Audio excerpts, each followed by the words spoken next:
nós podemos fazer o que quisermos ou devemos ser exemplos para as outras pessoas ao nosso redor? Olá pessoal, meu nome é Júnior Rodrigues.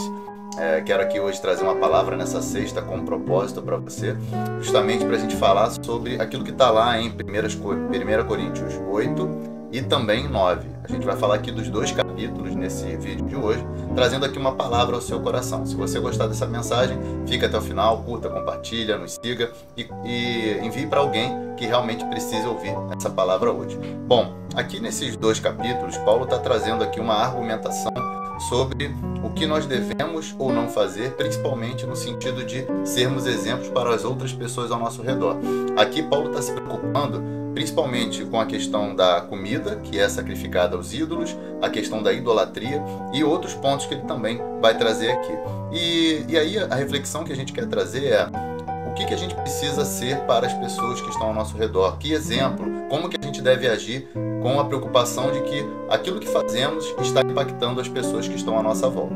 Então lá no capítulo 4, Paulo começa assim: quanto a comer alimentos sacrificados a ídolos, sabemos que o ídolo por si mesmo nada é no mundo, e que não há senão um só Deus. Porque ainda que existam alguns que são chamados de deuses, e muitos senhores, para nós, porém, há um só Deus, o Pai, de quem são todas as coisas e para quem existimos, e um só Senhor, Jesus Cristo, por meio de quem todas as coisas existem, e por meio de quem também nós existimos. Entretanto, nem todos têm esse conhecimento. Alguns, acostumados até agora com o ídolo, ainda comem desses alimentos como se fossem sacrificados a ídolos, e a consciência destes, por ser fraca, vem a contaminar-se. Não é a comida que nos torna agradáveis a Deus, pois nada perderemos se não comermos e nada ganharemos se comermos.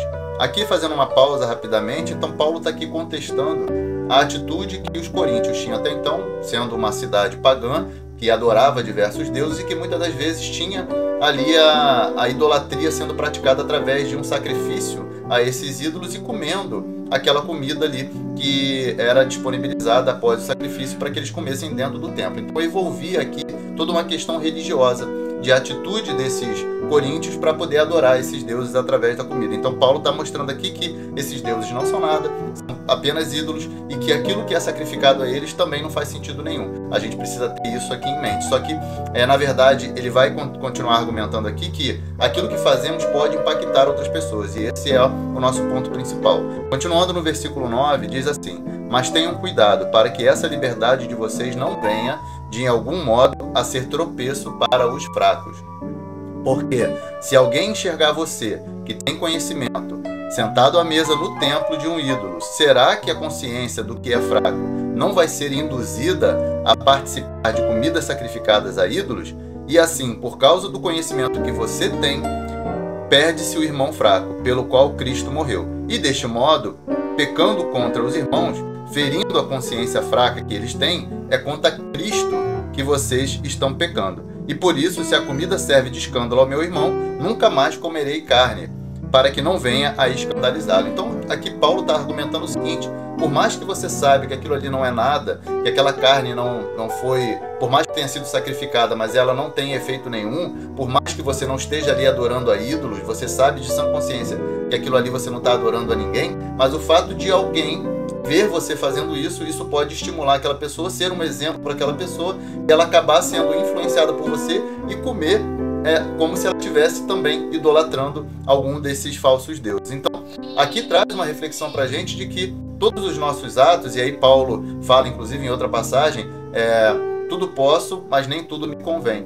Então, por mais que você tenha a consciência limpa de que você não está se embebedando, por exemplo, que você não está fazendo algo, praticando algo que seja ilícito, mas o que aquilo ali está trazendo como exemplo para as outras pessoas? É isso que a gente precisa ter de reflexão e de preocupação. E aí, continuando, aí agora a gente vai lá para o capítulo 9, Paulo fala assim no versículo 19: porque, sendo livre de todos, fiz-me escravo de todos, a fim de ganhar o maior número possível para Deus. Para com os judeus, fiz-me como judeu, a fim de ganhar os judeus. Para os que vivem sob o regime da lei, como se eu mesmo assim vivesse, para ganhar os que vivem debaixo da lei. embora eu não esteja debaixo da lei. Ao sem lei, como se eu mesmo o fosse, não estando sem lei para com Deus, mas debaixo da lei de Cristo, para ganhar os que vivem fora do regime da lei. Fiz-me fraco para com os fracos, a fim de ganhar os fracos.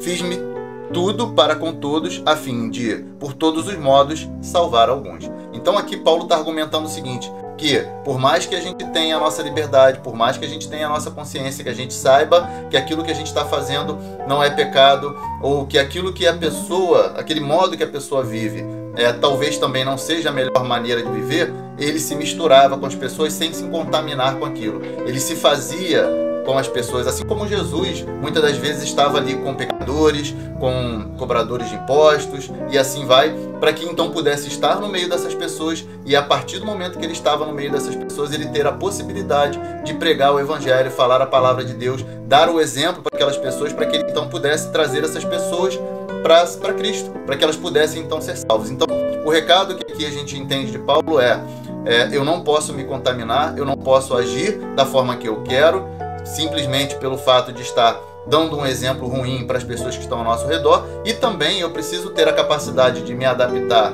a alguns meios sem me contaminar com eles, para que então no meio dessas pessoas eu possa pregar a palavra e trazer as pessoas à salvação. Então a gente precisa aprender a lidar com o mundo sem que a gente caia no maligno, para que a gente possa então manter a nossa salvação, buscar a santidade a cada dia mais, mas também ajudar na salvação de outras pessoas. Se você gostou dessa palavra, curta, compartilhe, marque alguém e traga então alguém para Cristo junto com aquilo que Paulo está nos ensinando através dessa passagem de 1 Coríntios 8 e 9. Que você fique com essa palavra hoje. Um grande abraço e até a próxima.